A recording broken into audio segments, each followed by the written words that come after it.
प्रिया नाम की एक लड़की थी। बचपन से ही उसके बाल एकदम काले रंग के थे। हर कोई देखकर चौंक जाता था क्योंकि प्रिया के घर में और किसी के बाल काले रंग के नहीं थे। गांव वालों को लगता था कि प्रिया के बाल काले घने इतने किस लिए है, क्योंकि वह चुड़ैल की बेटी है। जब प्रिया पैदा हुई उसी के बाद मम्मी और पापा का एक एक्सीडेंट में मौत हो गई।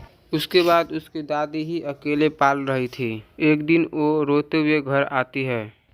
क्या हुआ प्रिया, तुम रो क्यों रही हो? ऐसी क्या बात हो गई है?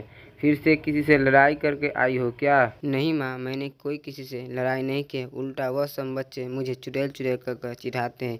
मेरी यह काले बाल को काट दो, आप अपनी तरह एकदम काला घना बाल बना दो।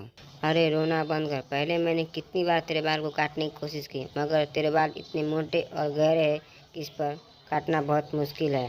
और कुछ गलत नहीं कहते, गांव वाले सही ही कहते हैं। यह सुनकर प्रिया को बहुत गुस्सा आता है और दादी को धक्का दे देती है। लेकिन उसका धक्का इतना जोर से था कि उसकी दादी सीधे आकर दीवार पर टकरा जाती है और सीधे गिर जाती है। अरे मेरी कमर है, आज तो मेरी कमर ही टूट गई। लगता है प्रिया की दादी सरिता की ऐसे रोने की आवाज़ सुनकर गांव वाले घर आ जाते हैं और वो अपने सामने का नज़ारा देखकर हैरान रह जाते हैं।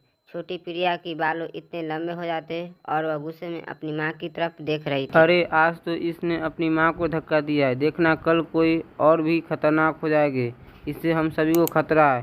गांव वाले सभी मिलकर प्रिया को जंगल में छोड़ देते हैं और वह चुड़ैल को तांत्रिकवाद से हमेशा के लिए मुक्त करवा देते हैं और गांव वाले इस चुड़ैल से हमेशा के लिए मुक्त हो जाते हैं।